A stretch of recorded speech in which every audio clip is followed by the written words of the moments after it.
the word go forth. Fool me once. Are you fired up? I'm not a crook. Are you ready to go? Shame on you. It's Abe Lincoln's Top Hat, hosted by Ben Kissel. Yeah. Fool me, you can't get fooled again.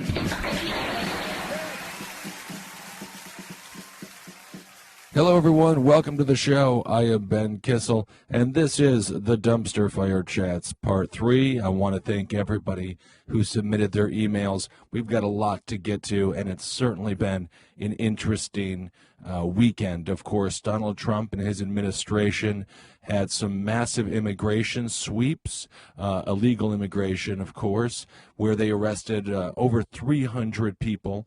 And it really is the beginning now of Jeff Sessions. It's the beginning of his Justice Department, and we're going to see just how extreme he is as an Attorney General. Now, of course, Barack Obama, he deported 2.5 million, roughly 3 million illegal immigrants, more than any president in history. So a lot of people are looking at what Donald Trump is doing right now and saying, it's simply more of the same. There is no difference in policy, and you could say that the current raid that happened now with the Trump administration was a policy left over from Obama's administration, which is true. One of the major key differences, however, is the way that they're conducting these sweeps. Of course, ICE, they would, under Barack Obama, they had a target, they had an individual they wanted to arrest, detain, and deport. And they would solely go after that person. They would, if the person was hanging out, whether it be family or friends, obviously, birds of a feather flock together. So a lot of illegal immigrants would live in a world surrounded by other illegal immigrants. The Obama administration's approach to that was just to get the person that they targeted, just to get the individual that was, on the hit list that day for ICE, and leave all the other illegal immigrants alone.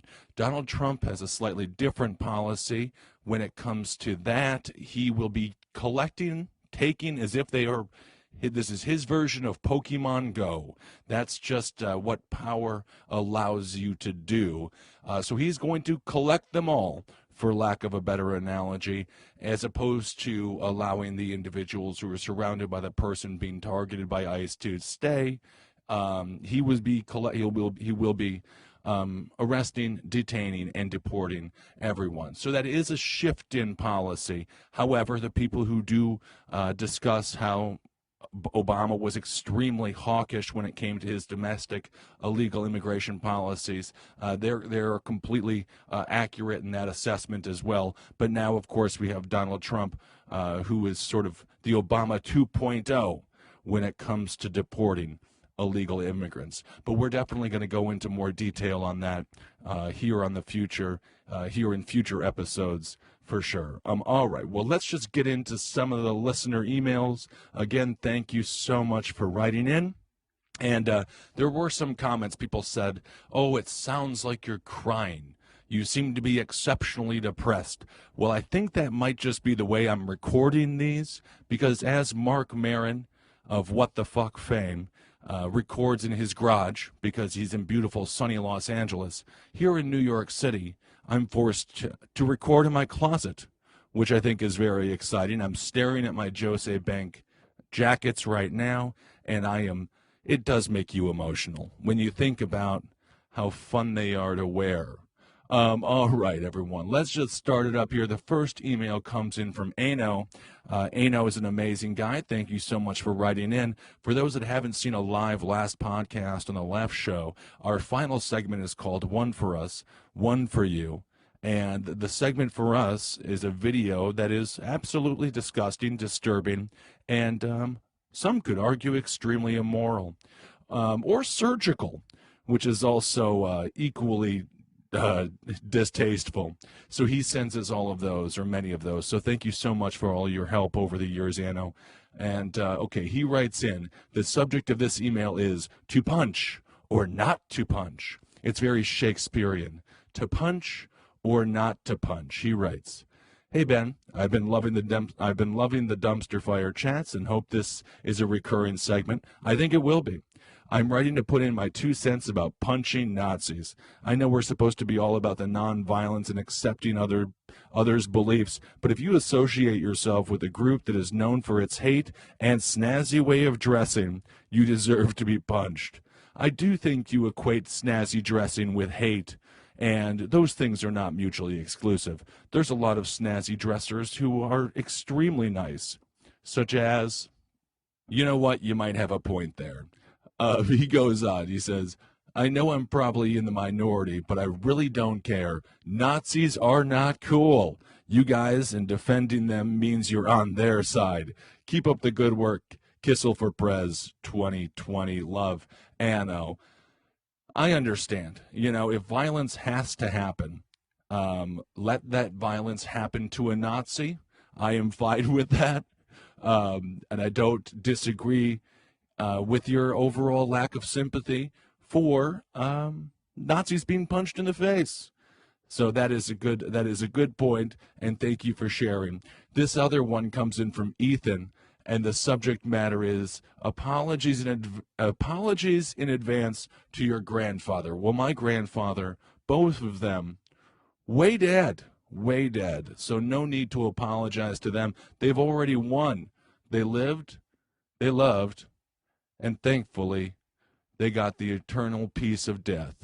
All right, so Ethan writes in, again, apologies in advance to your grandfather. He writes, firstly, thank you for reading my previous email on air. That really made my day, and I've made everyone I know listen to it.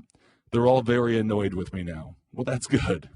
Second, it is perhaps a bit I guess douchey he's trying to write. A bit douchey to write what is more of a response to one of the emails on the last dumpster fire chat and less a response to anything you, Marcus, or one of your guests has said, though I can sort of tie it in. But frankly, we should absolutely be happy that Richard Spencer got punched in the face. We should, and this is where the apology comes in, be happy anytime any Nazi or white supremacist of any of their ilk get punched in the face. Yes, I agree with you. Yes, I agree with what you said in response to my previous email that it becomes troubling when any group is singled out. But at the same time, this group defines itself by their hatred and dehumanization of others. You can't have a meaningful discourse with them because to do so is to legitimize their platform. History shows that talking to Nazis ends badly. I won't go so far as to actively advocate punching Nazis, but when it gets right down to it, is there any other group more deserving? Just wanted to air my thoughts on the matter. Thank you for your time and magustalations. Well, thank you, Ethan. Again, I agree. If you're going to punch anybody, punch a Nazi, or somebody who gets your order wrong at a Cold Stone. Oh, I love Cold Stone. All right, so I think we're all in agreement that violence is the last resort, but if we have to be violent against a Nazi. All right, let's move on. This next question comes in from John, and or email rather. All right, the subject is evangelical concerns. Evangelical concerns. Of course, I know the evangelical community very well. Growing up in the evangelical world, I understand the strange nuances of their political/religious beliefs. So hopefully we can bring some clarity to this subject a little bit. Okay, John writes in. Hi, Ben. This is, let's see. It was great chatting with you at the last podcast on the Left live show in January, having been a long-time last podcast on the Left fan and libertarian. My recent hop over to Top Hat has been a natural and enjoyable one in this depressing climate. Thanks for being the voice of reason. When we spoke, you were relatively optimistic, but recent events have gotten really unnerving. What has most bothered me is how many of Trump's actions seem to be courting evangelicals as a reward for this election and solidifying his base for the next.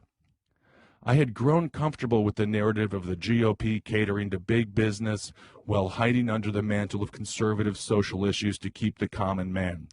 At least there might be some economic motivators to such attack.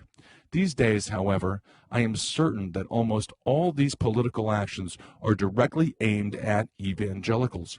Well, you make a good point. Of course, Mike Pence being the first VP in history to speak at the March for Life rally, and we can get more into this when it comes to James Dobson, Pat Robertson, Jerry Falwell Jr., the real spokespersons for the evangelical movement, the ones who have certainly monetized it for their own gain, and the people who can get massive amounts of people, massive amounts of people out to the polls to vote.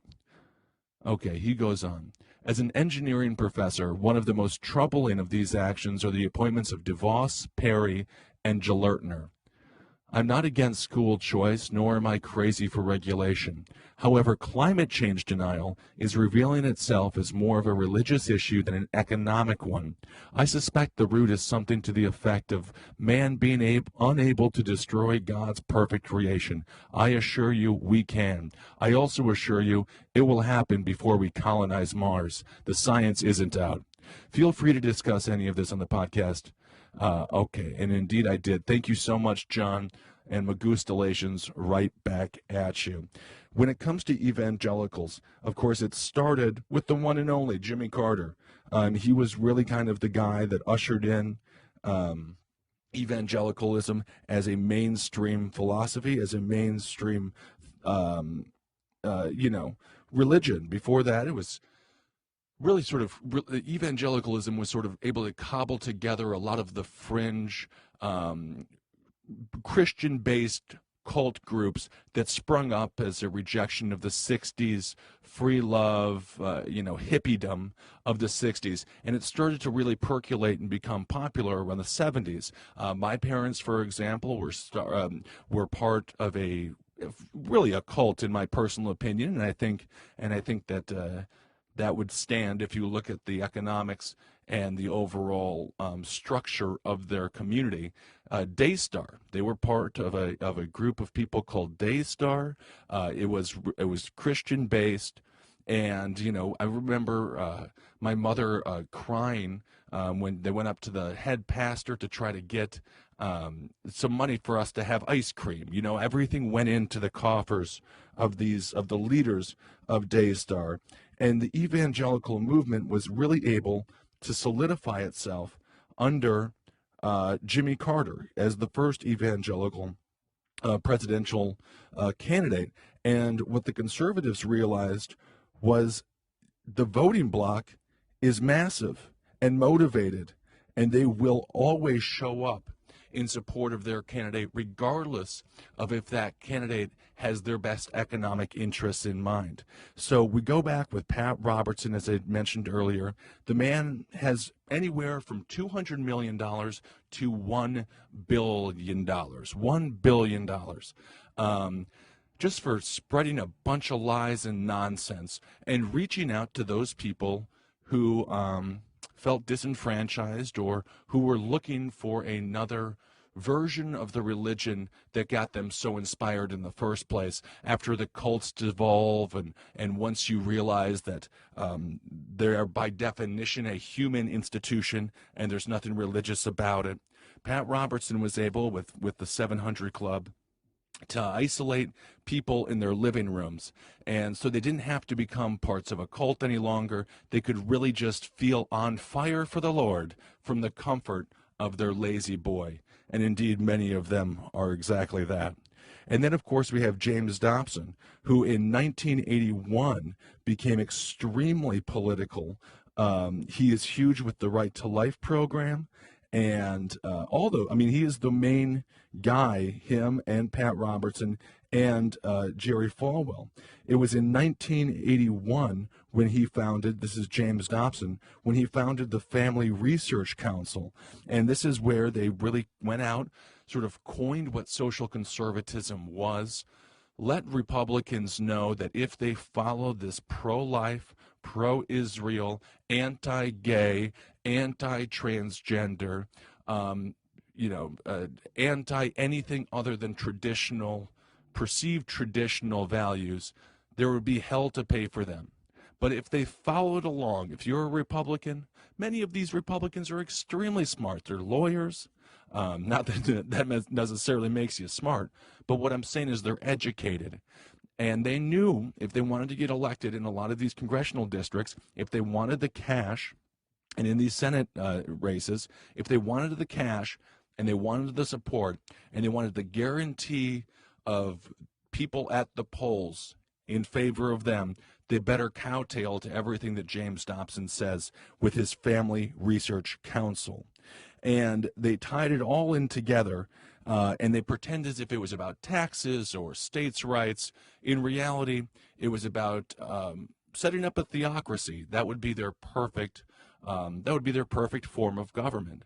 Obviously, they're almost jealous of the Muslims in the Middle East, in Saudi, or not Saudi Arabia necessarily, but in many places in the Middle East that are theocratic. Obviously it's not their religion of choice, but they don't mind that governmental business model. So now we have this situation where economics are not in their favor when it comes to the environment. They want fracking to be done 100% of the time. And we're going to get in. We got a great email coming up here from somebody discussing fracking. And they understand their money is in oil. They get that. This is why, again, Pat Robertson can be a billionaire and James Dobson isn't far behind him. So now they've tied in climate change with their so-called religious agenda, and it has nothing to do with anything. At no point was Jesus like, by the way, feel free to mine the earth of all of its resources. However, he did. The Bible does say things about how man is in charge of the earth. We have to take care of the earth. This is why, eating animals and those sorts of things, those were almost gifts from God, gifts given from God to man. So please enjoy the fruits of the earth and things like that. So they really do fancy themselves caretakers of the globe. One of the great ironies, of course, is you could argue, denying climate change and allowing us to continue down the path that we're going with complete rejection of other sciences regarding energy independence. And this is what I was having a conversation at the bar yesterday. I am not against fracking on local, small levels in certain situations. It might be a rational thing to do. Again, I'm not against, drilling for oil and things like that in certain areas, but we need an all-hands-on-deck approach. 100% of our resources, we need solar, we need wind, Lord knows how many different scientific advancements have been made in energy. So we need to have an all hands on deck. But now with them, of course, James Dobson, Jerry Falwell Jr., Pat Robertsons of the world, they have heavy investments when it comes to oil, when it comes to fracking. So that this is how it's all about their bottom line, and it's not about religion whatsoever. And it really is unfortunate to see so many people who are good at heart, despite, for example, with my parents having the two gay older brothers, despite the fact that they, did not go to my older brother's wedding, which was extremely hurtful, and things like that, they have love in their hearts. We did foster care. I actually wrote an article for Heat Street about how I also wrote an article about how there needs to be a Satanist or secular humanist president. But I wrote an article about how evangelical Christians tend to take in more foster children than not, and they tend to adopt more as well. And of course, so they do have some good qualities. But then when you mix the religion with politics, when you put things through that lens, it gets all distorted, and it really comes out that prism in a negative way. For example, Karl Rove, when he was in the 1999 primary, of course, being Bush's brain, being the man behind the Bush campaign, he was running against John McCain. And John McCain, it wasn't as if he was favored to win, but he was high in contention to win the nomination for the Republican Party. And what Karl Rove did was spread lies about John McCain having a black daughter out of wedlock. But in reality, John McCain did a good Christian thing and adopted a girl who was in need of a home. And that's a very evangelical thing to do. But nonetheless, you have W espousing how he don't drink no more, how he's just a good God-fearing man, how he doesn't want to be an interventionalist. If you go back and you watch those W. Gore debates, I mean, unbelievable. But by today's standards, it was like not exciting. But if you go back and you just listen to everything that W says, he's talking about being non-interventionalist, being a compassionate conservative, how Jesus saved his life, and how he wants to spread love and take care of every child when it comes to education. That was his platform in 1999 when he got elected to the presidency in a total fraud because Katherine Harris purged 900,000 votes off the voting books in Florida, where, of course, Jeb was the governor. But we don't have to get into all of that and relitigate the 2000 election. So the evangelicals speak out of both sides of their mouths when it comes to courting the evangelical leaders speak out of both sides of their mouth when it comes to courting the evangelical votes. And because the allure, the ring, the power of the ring brings out the golem in everybody, and you can certainly see that with the religious right. And now they're doing exactly what they had done with gay issues, with abortion issues. They're doing the exact same thing with climate change. Because if you don't have core issues of disagreement, if you don't manufacture issues of disagreement, you don't have a motivation to get people out to the polls. And that's what they're doing with climate change right now. So that's a great email. Thank you so much for writing in regarding evangelicals and climate change and their current utter denial of it. And I'm sure you can imagine people who believe in a 6,000-year-old Earth might not be the most pro-science people around. All right, well, let's keep this going. Let's do another one regarding the Dakota Access Pipeline. We can stay in that world for a little while. This message comes in from Alex. I don't know if Alex is a boy or a girl, but I'm going to say it's a wonderful person. Okay, Alex writes in, the message is Dakota Pipeline and Native Erasure. Okay, so the message goes, hey Ben, really enjoying CCR during this insane time, and it was great to meet you briefly after the My Favorite Murder live show at the Bell House. That was an amazing experience. It was so fun to be the special guest for My Favorite Murder. The crowd was incredible, and they are just wonderful. Okay, so Alex throwing his 2 cents in here. Just wanted to throw my 2 cents in about the continuing conversation about the Dakota Access Pipeline. I understand and definitely agree with you that we need to be working toward energy independence in this country, and I am constantly freaked out by the atrocities committed over oil. However, when you said that you think we shouldn't be invading other places to get our oil, I couldn't help but wince. The Lakota Sioux, whose land the Dakota Access Pipeline would be running through, were the people this government originally invaded. Native American erasure and erasure over the continued fight for the reasonable sovereignty over their land is super disheartening. Environmentalists and celebrities like Shailene Woodley are taking over the conversation, but the issue goes deeper than oil. It goes back hundreds of years and through the many made and then broken treaties by the federal government. I'm very good friends with 2 Lakota Sioux people. One is my roommate here in Brooklyn, so it hits close to home. Would simply appreciate some thought going their way when discussing the issue. Thanks, and keep on keeping on. Cheers, Alex. Well, thank you so much for writing in, and that's totally correct. And a good reminder that we cannot lose sight of the people who are really affected by these decisions made by large corporations, and of course with the government that's complicit. The Sioux tribe, I think there were different ways they could have handled the Dakota Access Pipeline, the protest of the pipeline. From my understanding, the Obama administration put in place a rerouting of the pipeline. Now, I don't know exactly where that rerouting is going. I don't believe that has officially been released.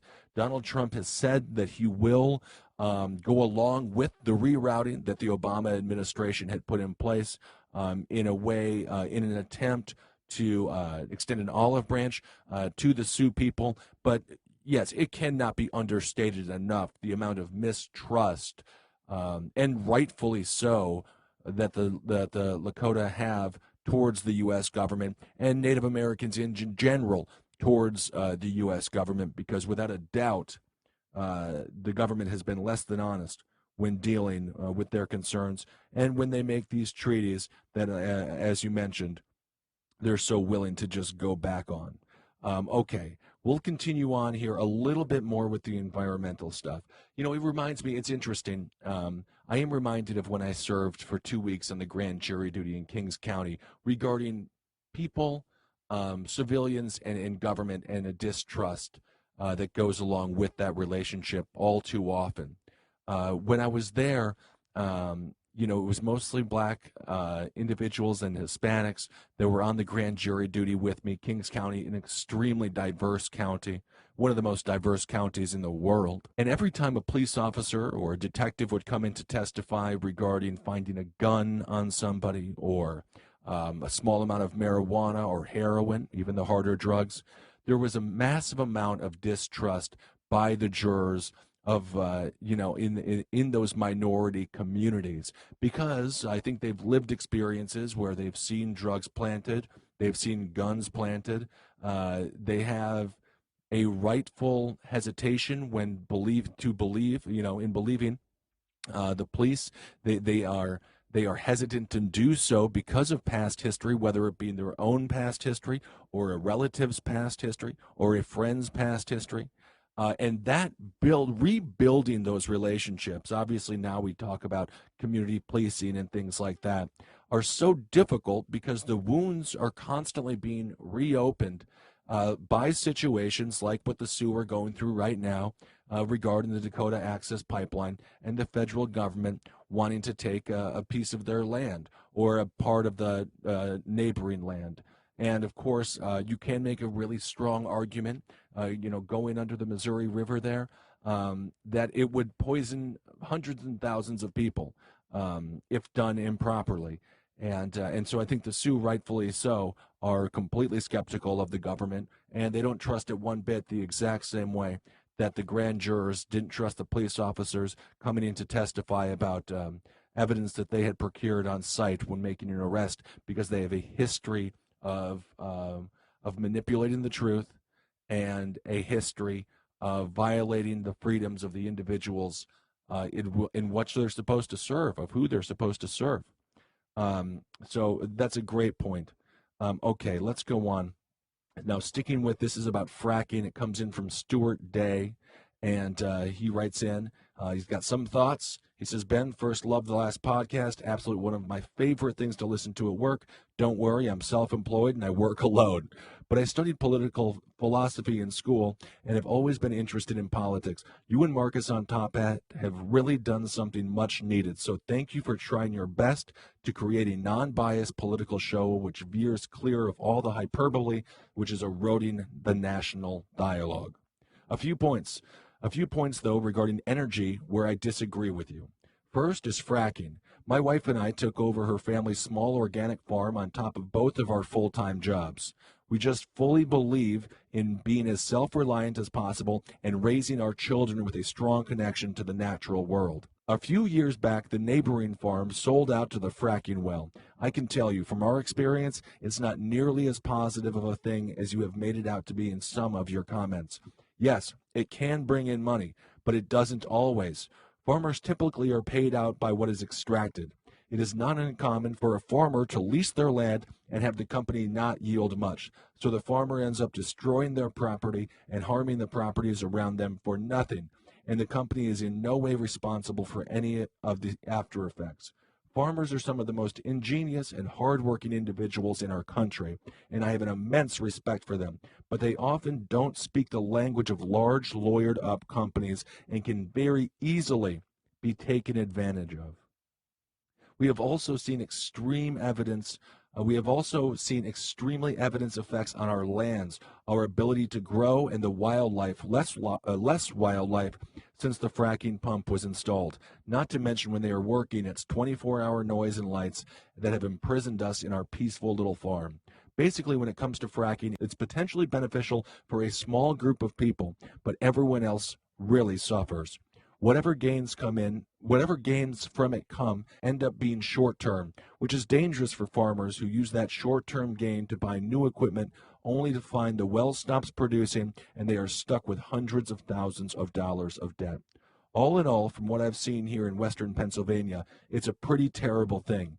In regards to pipeline, I agree. We need energy independence and we need to have all things on the table. But we also need to start moving away from our dependence on oil, which will never happen as long as our political system keeps propping it up and keeping other forms of energy at arm's length. I could not agree with you more on that. And I don't see why the argument means we can't be more sensitive about where and how we get the oil. The Dakota pipeline is a perfect example. Why does it have to go where people don't want it? Why is it unreasonable for the local population to have a say in how the pipeline is routed? The mostly white, wealthy town was all too easy to get the company to change its plans. To me, in regards to the Dakota pipeline, that's really the issue. You have one group of people who have enough political sway to move it further south, but another group of people fights for months and ends up just being steamrolled. That part of the country, as you know, is vast. I'm quite sure that with enough ingenuity and will, the company could have found another pathway. Sorry for the long email. Thank you, and Marcus and Henry for making such quality entertainment and content. Keep up the awesome work and be well. Thank you so much, Stuart. I completely agree, and I want that to be known. The wealthy people, the people who consume the most amount in our society. We all consume an immense amount. Our global footprints, all of us, I guarantee you, it would require around 6 globes to satisfy our need and our want and our overall ingrained greed when it comes to our purchasing habits. It is atrocious. It is always the poor. It's always the disenfranchised. I want a pipeline through Elizabeth Warren's backyard. I want a pipeline through Scott Brown's backyard. I want a pipeline through every single person who lives in a beautiful suburbs backyard. And as an individual who, as I've said many times, isn't against pipelines, because I just believe that's how, I think that is an important role in our energy independence. I don't mind one in my backyard. What happens now, and of course you can also argue, a lot of conservatives argue, although I don't think they argue this enough because, again, they are so in bed with the oil companies, eminent domain. The eminent domain issues regarding building of these pipelines are massive. Oftentimes they don't pay up.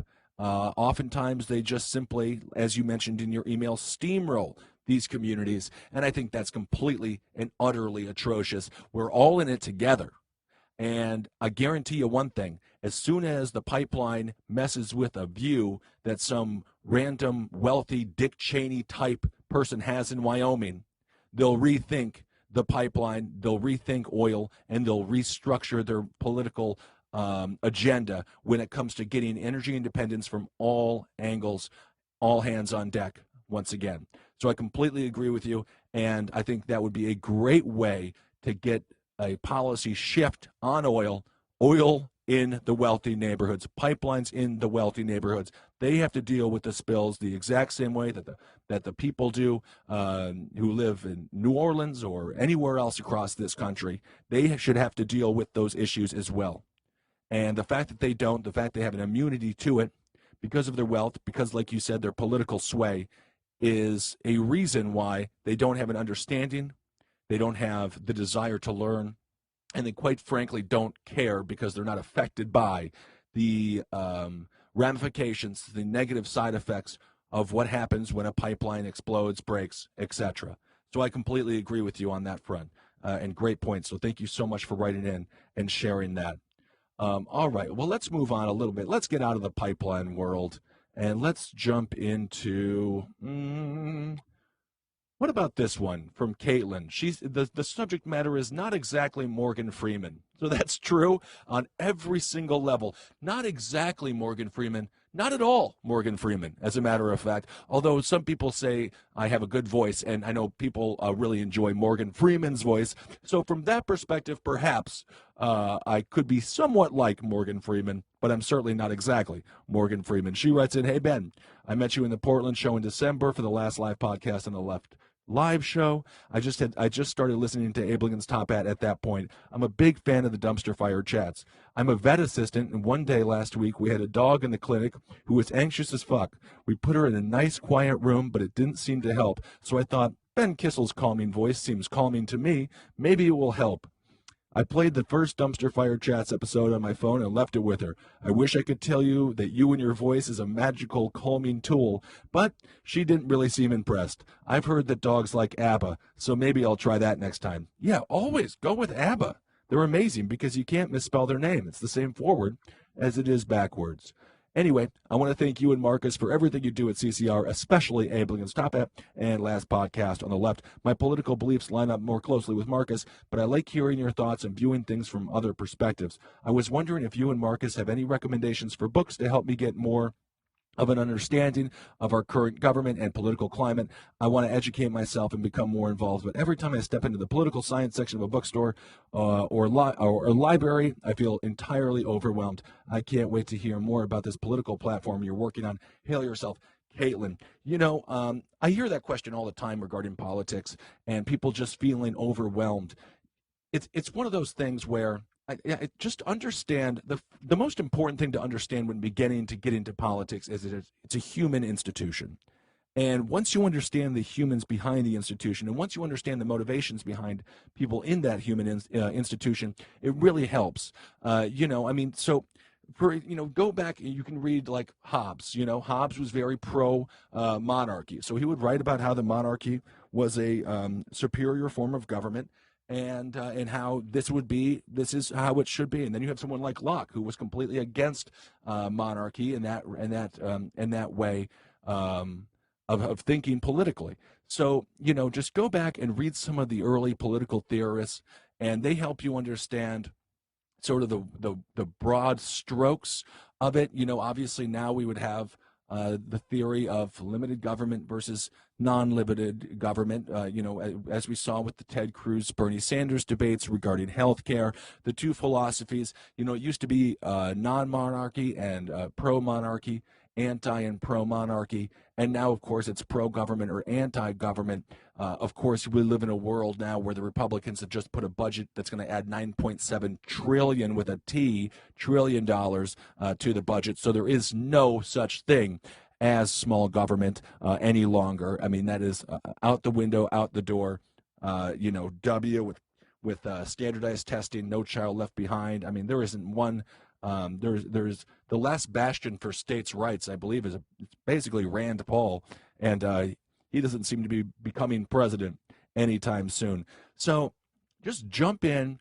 One of the first books that I read about politics was just written by Michael Moore. I just read a Michael Moore book. It was like 1999, maybe 1998, and I thought it was fun. And then I read, I even picked up some Bill Maher books. I think I read a Bill O'Reilly book. So just, and those are simple reads. That's just popcorn reading.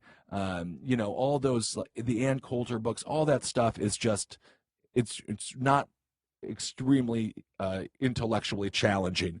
And then just kind of, work on your political philosophies, just by listening to other people, and then through time, you're going to have creative ideas of your own, and you're going to be able to pick out hypocrisies, like we just talked about on the last episode about how the right is now in bed with WikiLeaks, and supporting Saul Alinsky-like political tactics. I mean, the amount of the lack of self-awareness is just astounding. So that's really my only advice, and just enjoy it and have fun, and try not to get too emotionally invested in the issues.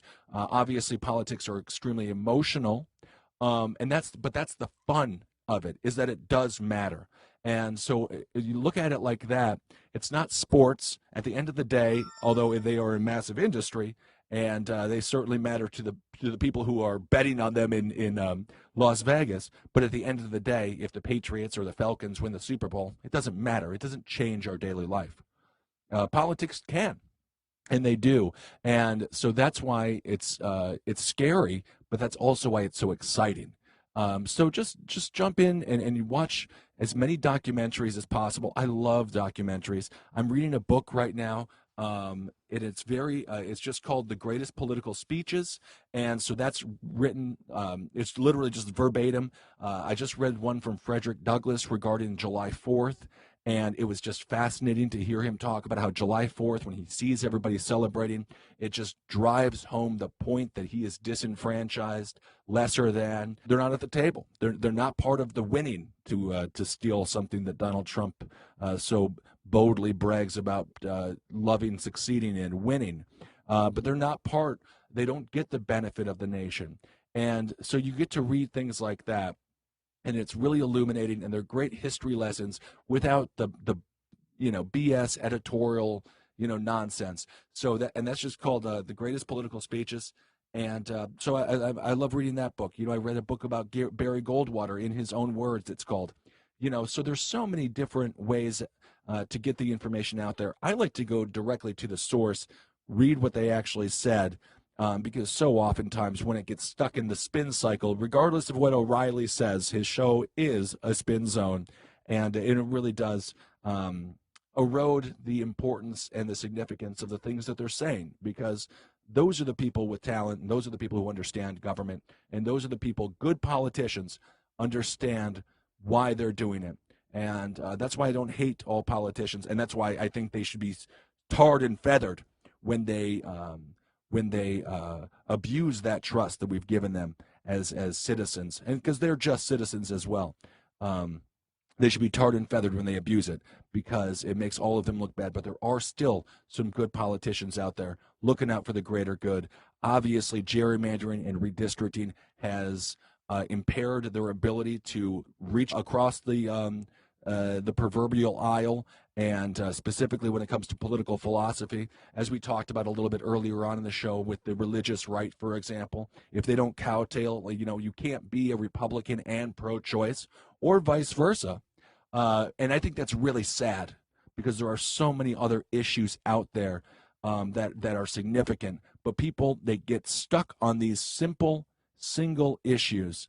Of course, not that abortion rights are a simple issue, but they are a singular issue, and it is unfortunate that there isn't fluidity of political thought throughout individuals who are running for office. Because of gerrymandering, redistricting, it's simply not allowed, because they will never be reelected. That is why I'm also very pro-term limit, and quite frankly, I would propose an idea where we have a president who has one 6-year term, as opposed to 2 4-year terms, or the possibility of a total of 8 years, because I think the re-election problems are really what drives these politicians.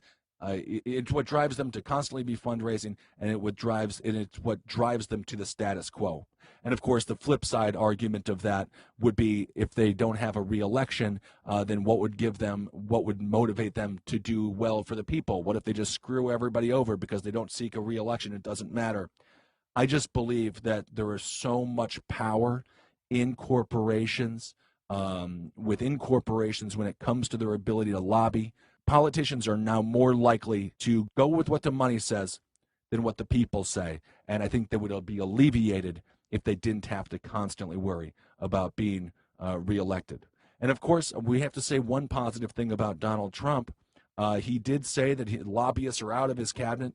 There will be no lobbyists coming through whatsoever. Of course, I think the great irony is because he just put the lobbyists in his cabinet, such as Rex Tillerson for ExxonMobil. He doesn't need to be lobbied by ExxonMobil because he is ExxonMobil. So he kind of it's a bit of a misnomer that he's draining the swamp, to use that disgusting cliche. When it comes to lobbyists in his White House, in the executive level, because, of course, he's just surrounded himself by people who would otherwise be lobbyists, but he's given them roles. All right, let's keep on moving here. Thank you guys so much for listening. All right, this one coming up here. It's from Ainsley, and I'm assuming that I don't know. I know nothing. As far as I'm concerned, everyone's a unicorn. So this next unicorn's writing in. The subject matter is "Hail you, hail Top Hat." Thank you so much. All right, the email begins. Hello, Ben. I want to start off by saying that I love you. Well, that's very nice. Wow, I haven't heard that in a while. Last podcast on the left and Top Hat have been absolute saving graces for me. I thank you tremendously for that. I strongly salute you and Marcus for being so level-headed on topics every episode. It has definitely expanded my views on a lot of different things. The last episode, you had briefly discussed how you truly believe the institutional bigotry that is so apparent in the military. I couldn't agree with you more. That the recruiting is much heavier in low-income neighborhoods and impoverished schools. Thank you for your insight in this, and I'd love to hear more of your opinion on institutional bigotry in the military. It is chilling and enraging to me that we do not even begin to properly care for the veterans who fight for our country, and we go through so much, and who go through so much while overseas, that we can't even begin to imagine how sickening it is that these veterans are not taken care of. I thank you so much. Hail yourself. Peace be with you. Ainsley, thank you so much for writing in. The VA is, I've heard some people say, it's interesting. I think it does get a lot of very negative press with the VA. We hear about the long wait times, and we hear the tragedies that have occurred because of those long wait times. And I definitely have, my heart goes out to those people. Then we have other individuals who had a slightly better experience with the VA. What we are doing right now to our vets is not acceptable. There are not nearly enough institutions put in place to deal with what these people have gone through on the battlefield, and now they come back to a country. Yes, we were at war. Sure, we're in the longest war in U.S. history. But do we feel it? Do we go out and walk by blown-out cars on a daily basis? Have we lost sisters, brothers, daughters, sons, moms, dads? Obviously, the military people have, but have civilians lost? Does it look like Syria in downtown Brooklyn? No. I mean, maybe after the New York Nets win the World Championship of the NBA, maybe it'll look a little bit more burnt down. But no, of course it doesn't. And so the vets come back to this country, and they're just not given enough sympathy when it comes to where they were, what they saw. You can't just forget that stuff. Those are the things that stick with you naturally because they're human beings. And when they're over there, I mean, we interviewed Tamim Fares, who was so awesome to have. He was so awesome to call in, and I want to hear Tamim's thoughts on this as well. When they come back in an unpopular war, I mean, there is really no ifs, ands, or buts about it. The invasion of Iraq is pretty much panned universally across most political circuits across the country. Obviously, you're always going to have your hardcore neocons like Bill Kristol, who hasn't seen a country he doesn't want to explode. But really, a lot of rational political thinkers in the military as well have concluded that the Iraq War was a massive misstep. So we have a situation Vietnam-esque where these soldiers are coming back. What did they fight for? Why were they over there? What they saw, we don't care because we didn't win. Because war is messy, and it's not it's not football, it's not basketball, it's not soccer. There is no scoreboard at the end of the day that's like definitive loser, definitive winner. It's messy, it's disgusting, it's dirty, and there is no way that we can tell how well we actually did. And so these soldiers get back here, and people don't want to hear their stories. They don't want to be concerned about what they had to go through because they would just prefer to forget it ever happened in the first place. And I think that's really, really extremely unfortunate. And we need to do better. As a nation, we have Wounded Warrior projects. That's good. We'll have, displays of affection for the troops, very symbolic corporate events where everyone is making money. Everyone's patting themselves on the back for being so loving to these to these troops who are now coming back because of technology with missing arms, missing legs, damn near missing everything except for their cerebral core, which is keeping them alive. And no one cares. And when they do care, they do it for corporate motivations, for financial gain, and overall greed. Wounded Warrior Projects, from what I understand, is a fairly good company. But my goodness, I just could not agree with you more. We need to start treating our vets with a lot more compassion. They didn't make up the war. They're the ones who got out of school, volunteered in the military for a college education. God knows what their other options were. You're in the inner city of Atlanta or a whole series of other places across this country, and you have an opportunity to get out. You take that opportunity to get out. Ed Larson's going to come on the show. He was just at a USO tour with Jeffrey Ross, and he had a lot to say. He saw a lot of things, and I'm excited to hear what he saw and get his perspective on a few things, because they literally sleep in borderline solitary confinement cells. Obviously, they have the ability to leave their cells, but it's just brick. It's all cinder blocks.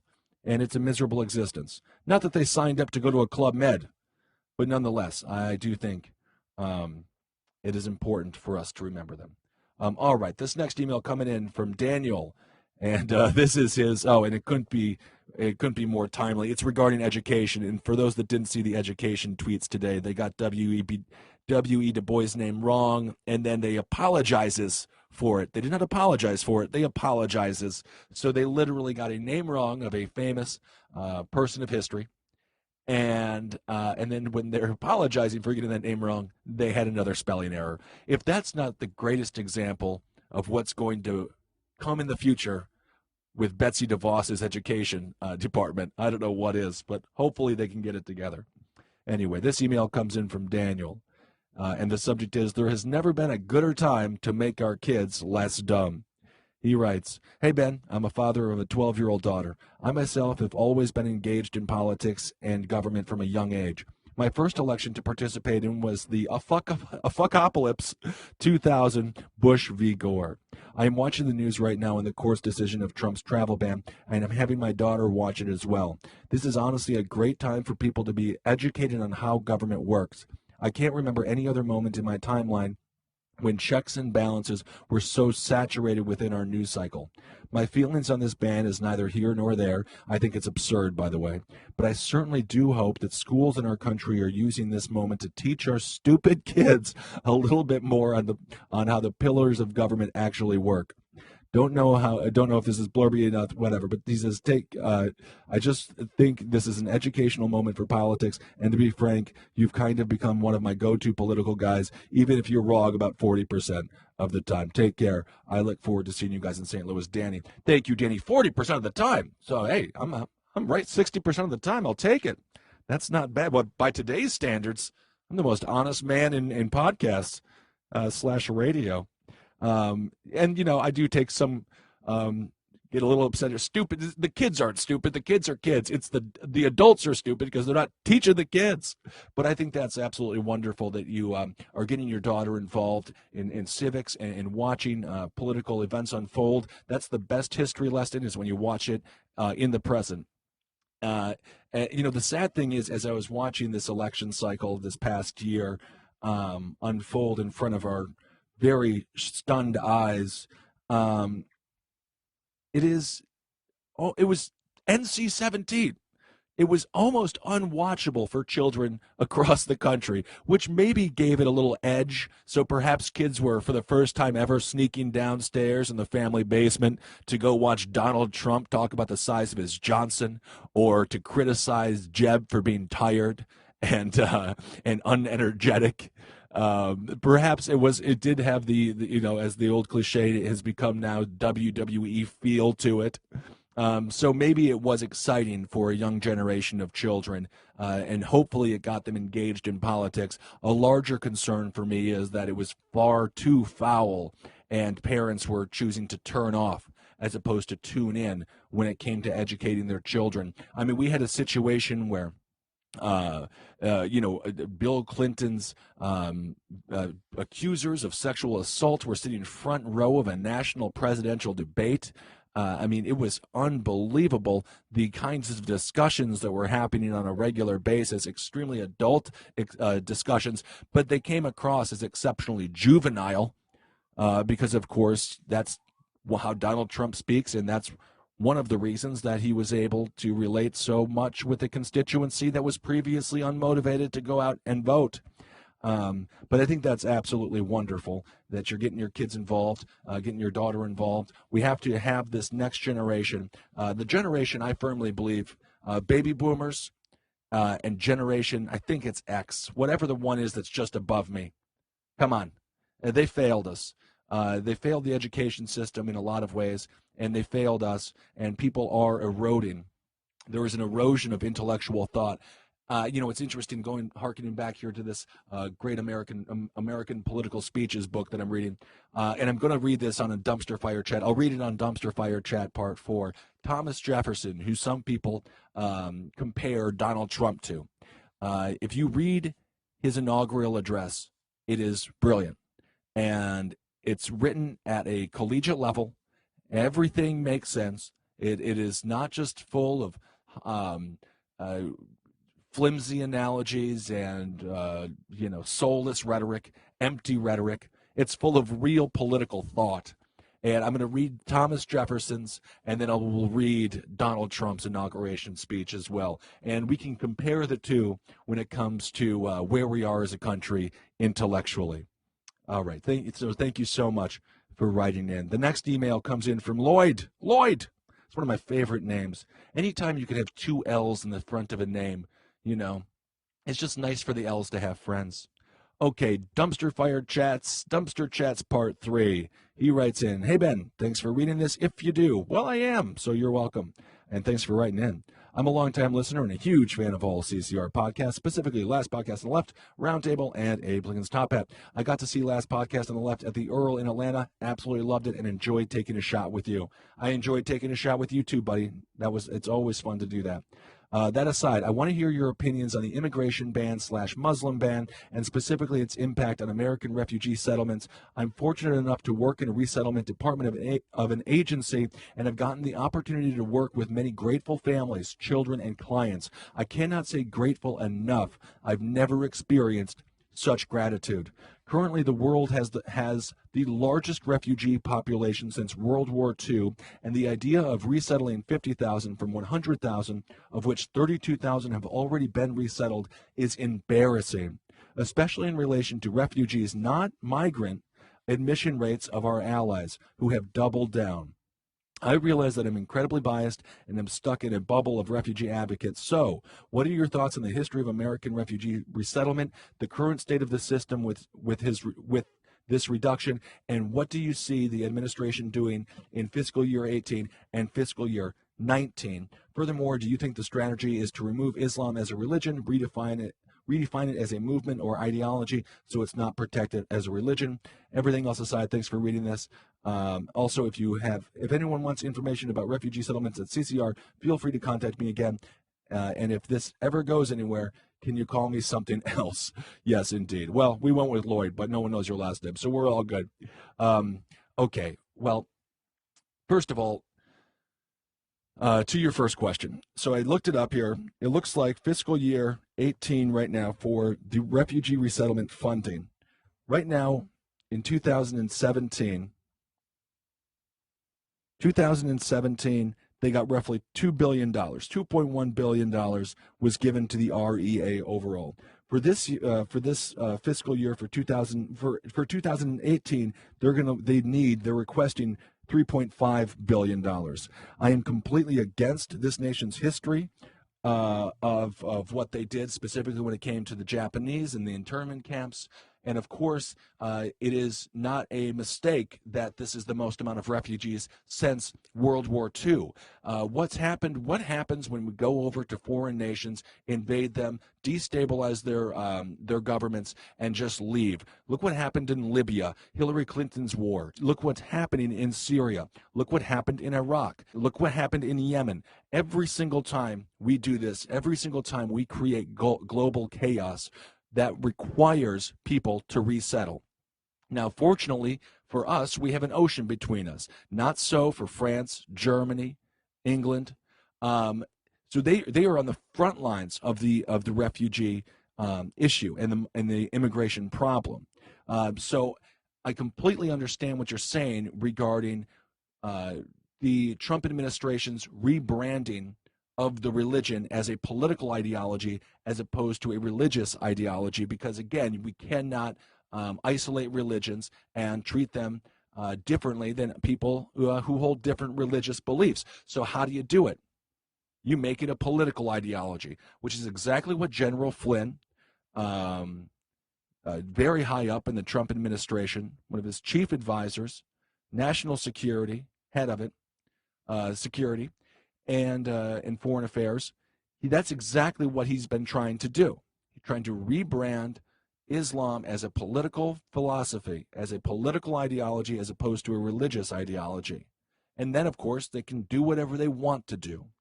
Of course, going back to what we talked about on the last episode regarding the Muslim travel ban, they believe it's not a Muslim ban. 15% from those seven nations make up 15% of total Muslims across the globe, the roughly 1 point some billion of them. So they say it's not a Muslim ban because that's only 15% of Muslims globally. And if it was a Muslim ban, we would have had every state that has any country that has Muslims in it, we would have stopped them from coming in. Now, again, a lot of people who are Trump supporters now, one of the great ironies of this political cycle that we're currently going through is that they're saying, well, it's an Obama idea. Well, you didn't like Obama. You didn't like any of his ideas. But now that Donald Trump, again, is Obama 2.0 when it comes to expanding the executive powers, now that he is that, all of a sudden it's okay because Obama did it. So even if you do have that argument that the seven nations were on the list in Obama's White House, who cares? You didn't like Obama.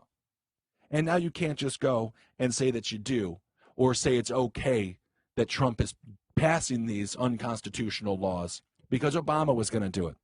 And of course, Hillary Clinton sort of keeping up the immature antics of the current political reality, tweeting out 3-0 because, of course, all three judges in the Ninth Circuit courts voted against Donald Trump. And I do have to clarify a couple of things regarding the court system, and I will do that on the next episode. Somebody tweeted at me; they said I got it wrong. So we'll put that into the 40% of the things that I get wrong, I guess. Unless, of course, I do think I got it right, but I'll defend myself on that situation. All right. Well, let's read another one here. This one is let's continue on talking about the U.S. and immigration and foreign nations. So this is from Rod. Thank you so much for writing in, Rod. He says, unique situation, U.S. territories and Trump. All right. He writes, hi, Ben. First off, let me start by thanking you for everything you and everyone else at CCR does. My name is Rod. I'm 22 years old, and I'm currently living in California. However, I will soon be moving back to Guam, where I was born and raised till I was 18. As you may know, Guam is one of, if not, the most advantageously placed territories for the United States. It is 36 miles long and 6 miles wide and houses not only a naval base, but an Air Force base as well, with Marines coming soon. The lack of voting rights for Guam and fellow territories is a separate topic, but safety of its citizens that have no military connection is another. In 2013, when I was a senior in high school, under the Obama administration, North Korea announced that they had aimed ballistic missiles at President Obama at Guam. President Obama hurriedly deployed THAAD, and THAAD stands for Terminal High Altitude Area Defense. Even though nothing happened, it was by far the scariest week of my life and the closest I'd ever seen to martial law. I wrote all this to ask these questions. What do you think about the importance of U.S. territories? Do you think voting rights should be given to us, especially how much of our population per capita enlists in the U.S. military? And do you think the Trump administration increases the risk of another missile situation with either North Korea or China, who have revealed an intermediate ballistic missile deemed the Guam killer in mid-2016? These are very trying times, and I think its effect on U.S. territories have been far overlooked. As someone from Guam, I know how little attention we get on a national scale, but I hope you can give me some insight on my unique situation, since no one else will. Thank you so much for your time, Ben, and everything you do. Hopefully I can vote for you someday for whatever you decide to run for. Thank you again, and good luck in your endeavors. Rod from Guam. It's interesting, first of all, going to your question as far as voting goes, and as far as it's as simple as that. Yes, Washington D.C. as well, absolutely. If you pay taxes, if you are a territory of the United States, if you are a citizen of Guam and you are enlisted in the United States military, yes. I don't understand how that argument, how that discussion of enfranchising. We need to enfranchise the territories. I firmly believe it, especially because they are, like you mentioned, going off and fighting on behalf of this nation. So that's my personal belief on that. North Korea, interestingly enough, they just had a missile test this past weekend. The South Koreans, obviously quite anxious about that. Obama was just meeting with some foreign leaders over here, so it was a good time for North Korea to get a little bit of exposure when it came to their missile programs. Now, do they have an ICBM missile that can actually make it to the United States? Probably not. They often, claim that they do, but every president, when they first take office, is tested, and there is no denying that that's exactly what the North Koreans are doing right now. I think they're years and years and years away from actually having the technology. But what's happened with China, Donald Trump going and now all of a sudden he's for the one China policy regarding China and Taiwan, he was always for the two-state solution, but now he's one China solution, which is entirely different than what he said. You get the feeling he just speaks to these foreign leaders and they butter him up in such a way, or he's easily convinced. Which, of course, we do know his political philosophies have always been sort of, built on top of a triangle. They can sort of fall either way, whatever. But now, of course, he's with one China policy, and that is possibly trying to, it's possible he's trying to alleviate some of the tensions between the U.S. and China, and, of course, by proxy, North Korea and South Korea. So the tests are going to be happening. I don't think we need to be extremely afraid of a domestic attack from North Korea, but we have hundreds of naval bases, hundreds of occupation points all across the globe, and certainly in areas that the North Koreans can hit. And if they kill U.S. service members or U.S. civilians, whether it's on U.S. soil or not, that's an act of war. And those are the interesting things that Donald Trump is now having to deal with. And you get the feeling as it slowly sinks in, we're only 3.5 weeks in, as it slowly dawns on him the significance of the role. It'll be interesting, to see if he continues to poke the bear or if he just cowtails to everything that the Chinese want or whatever it might be. All right, we got a couple more to go, and I apologize if I don't get to your email on this episode. I will get to it. I guarantee it. You're going to like the way I read your email. I'm like the Men's Warehouse guy. Oh, my God. Well, we don't like him. He's not a good person. He's a liar. All right, this next email comes in from Cynthia. The subject is Education Dumpster Fire. All right, she writes, Ben, thanks for the great show in Chicago last weekend. It was a blast. Yeah, it was something. It was Malort.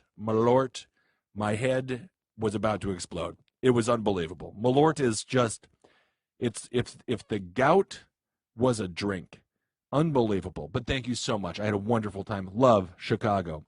All right, she goes on. I really appreciate your comments on education reform and standardized testing. I have worked for one of the larger testing software / content providers for the last few years, and I see the issues firsthand. We have some states that are testing their students year-round and not seeing any improvement in their results than when they tested just once a year. I don't think it's doing students any service to spend most of the school year learning how to test or what may be on the test. What happened to the days of learning for the sake of finding something you enjoy? My question for you is there a happy medium? Do we put testing in state / local districts' hands and let them build their own content at local level? How can we ensure kids are going to make it in the world without testing them to death? Thanks a bunch, Cynthia. Standardized testing. It's interesting. You know, some of my friends did very well with standardized testing, and they enjoyed learning that way.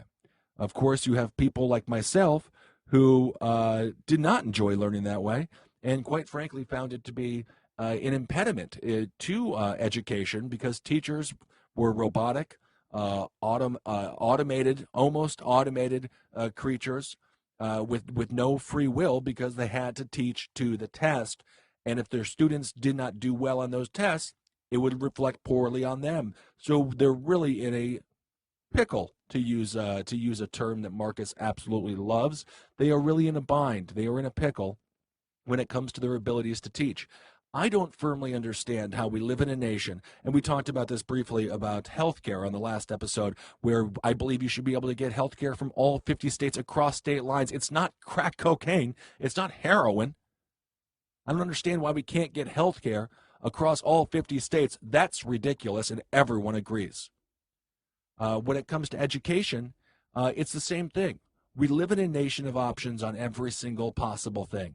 Shoes, shirts, clothes, which are shoes and shirts, anything.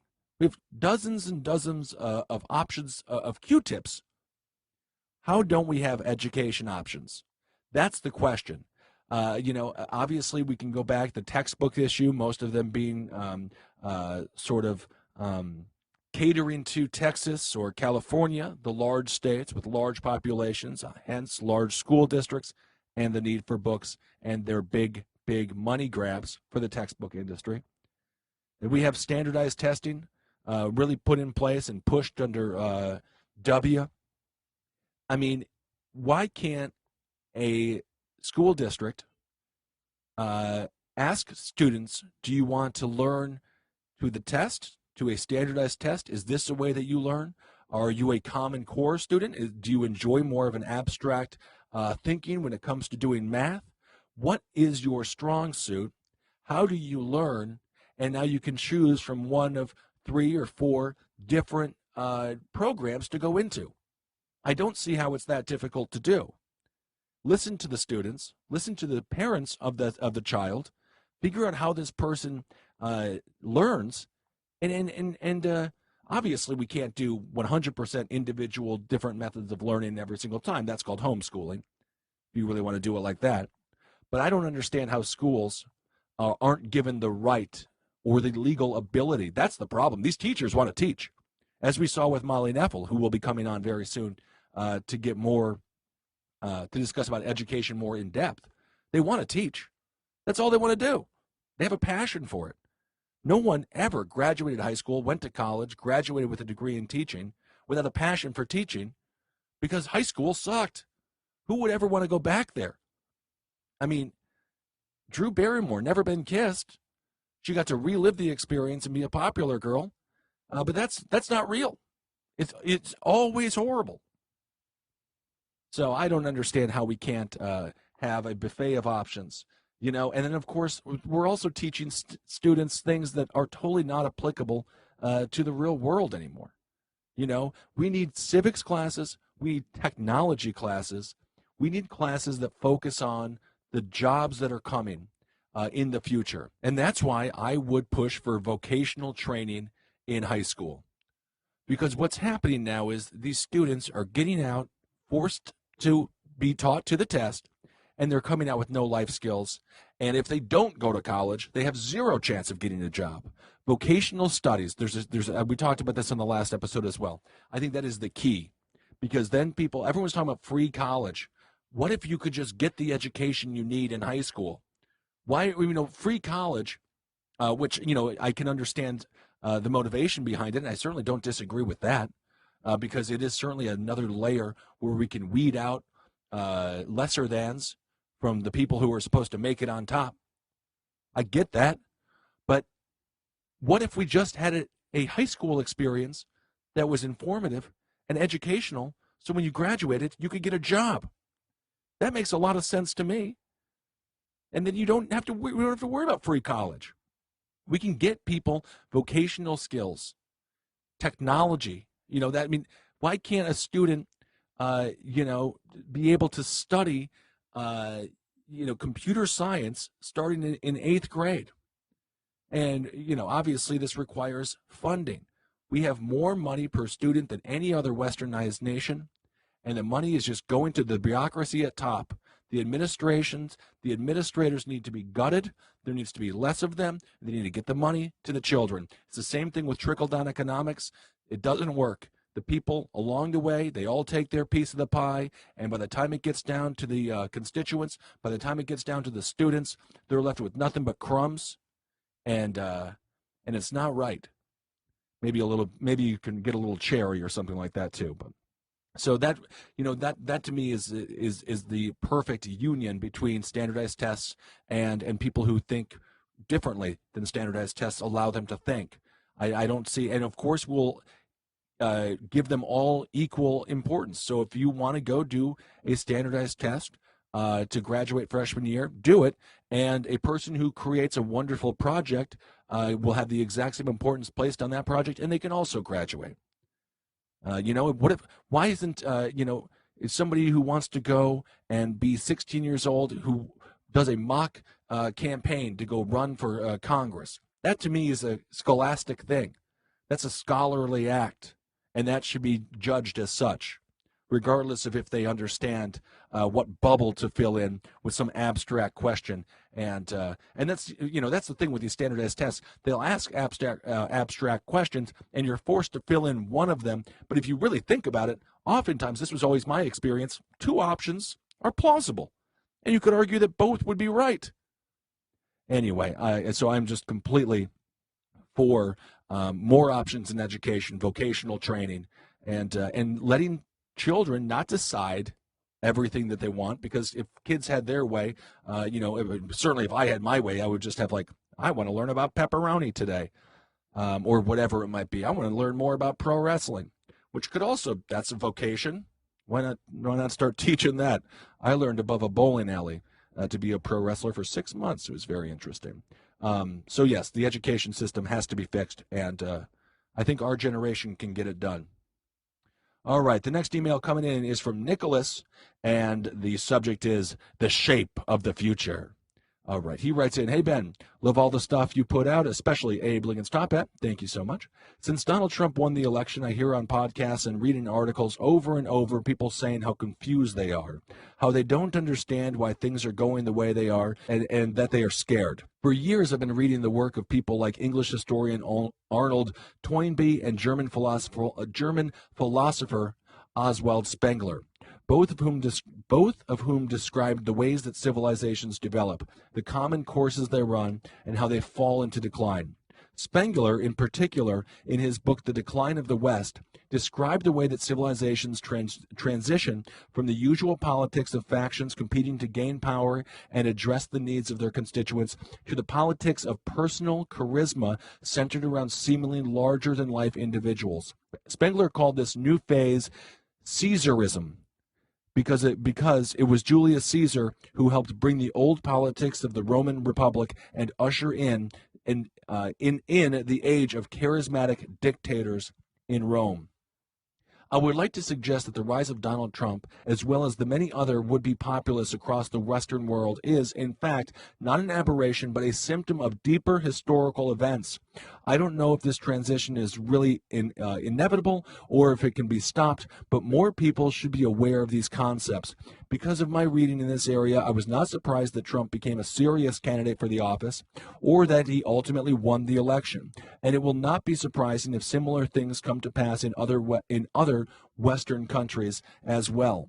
Also, one last thing. Everyone remember that the political right does not have a monopoly on fascism or political violence.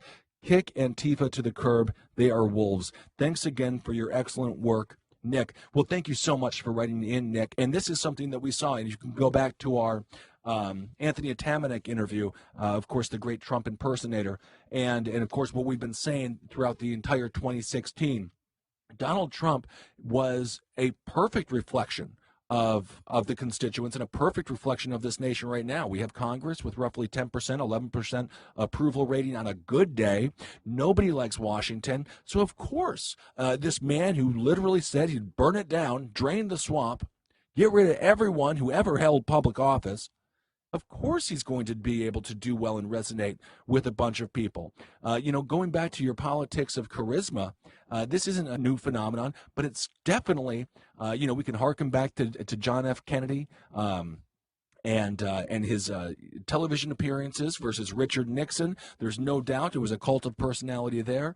People just thought that JFK was far superior, to Nixon on television. We have Barack Obama, who everyone said he's a celebrity president. He was a senator, and now we actually have a real celebrity in chief in Donald Trump. And I totally understand and I completely agree with what you're saying when it comes to him and, understanding that American politics have changed to a point where you don't have to have policies because we haven't had a policy debate in this nation in decades. And because we haven't had a policy debate, because educational institutions have failed us on every single turn, our nation has become systematically dumber and dumber and dumber and more susceptible and vulnerable to an insurgent candidate like Donald Trump, who has no real policy, no real political ideology. I mean, going back to the first email we read, or one of the first emails we read regarding religion, he talked about all you have to do to get the religious people on board is to pretend to be pro-life, talk and be strong about Israel. He knew he's an adulterer. He's a philanderer.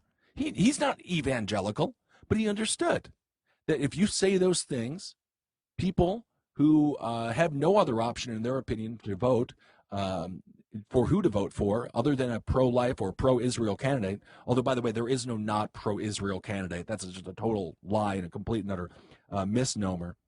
But he knew that. And you put those people in a position where you're the only one espousing their values, and boom, you're guaranteed to be in regardless of how dim you are upstairs, regardless of the lack of actual belief, a lack of a foundation. And that was the same thing with Hillary Clinton. Where is your foundation?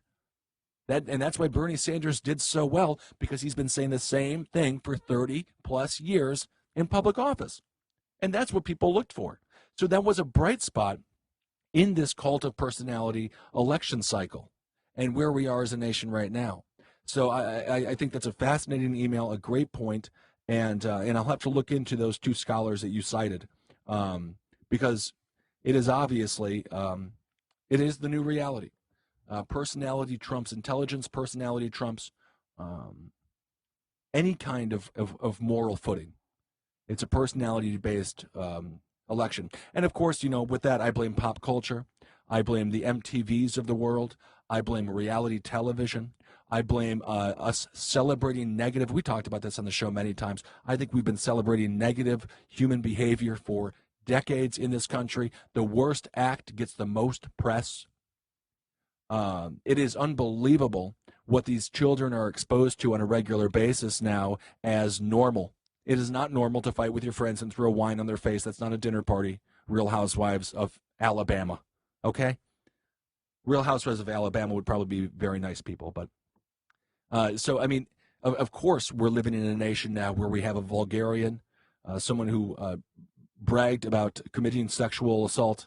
Of course, we live in that country right now, because it has been a slow erosion of morality, a slow erosion of intelligence, and a definite, purposeful, nefarious plot by corporations to keep us consuming and keep us stupid. All right, we'll do one more. This one coming in from Emily, and the subject is GOP / Lord of the Rings metaphors. Oh my God, why would you do this to me, Emily? I have a hard enough time pronouncing names to begin with, and now I've got to do the Lord of the Rings, for crying out loud. And Marcus isn't here to help me. You understand? Without Marcus, I mean, I won't pronounce any of these names right. All right, well, nonetheless, I will do my best, and I apologize for the Lord of the Rings fans out there as I butcher the names of some of your favorite characters. All right, this email coming in from Emily. Dear Ben and Marcus, I was mid-opening an email to start a rant about how there's no way I was going to stand for Donald Trump being the Theodon in this week's Abe Lincoln's Top Hat, Lord of the Rings metaphor. But before I could even open a new email, you had already fixed the problem, so high five for that. Mostly because if Trump is Theodon, then that makes Ivanka Eowyn, and there's no way I'm letting that happen. Although if we did continue the metaphor, Ivanka as Eowyn would make Jared Kushner as Faramir, so I guess that's cool.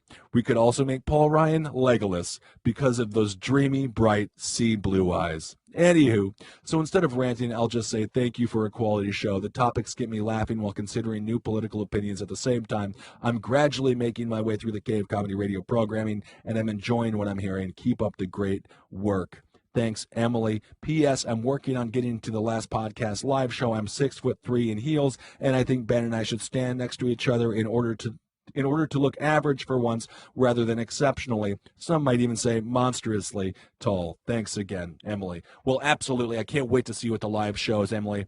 That'll be perfect. We'll take a picture, and everyone will be like, what's that normal-looking couple doing? But by the way, you are normal. 6'3" is absolutely beautiful, and there's nothing wrong with being a little bit different. I'll tell you that. The sameness, everyone wearing khakis, 1984, all those things, that's dystopia. We got to have tall people, we got to have short people, fat ones and thin ones, and everything in between. So thank you so much for writing in, and thanks for everyone who wrote in. I apologize if I did not get to your email. I will be doing these once a week, and I promise you I will get to them. Keep on emailing me, and I am excited to read them. And thank you guys so much for listening. Of course, find Marcus Parks on Twitter at Marcus Parks. Instagram is the same for him. I'm Ben Kissel, 1 on Instagram and at Ben Kissel on Twitter. You can also now buy Abe Lincoln's Top Hat t-shirts. So please go out and do that. Thank you so much for supporting the show. You guys are absolutely amazing. And please tweet at me, and I'll be sure to respond whenever I can. All right, everyone. Talk to you soon. For more shows like the one you just listened to, go to cavecomedyradio.com.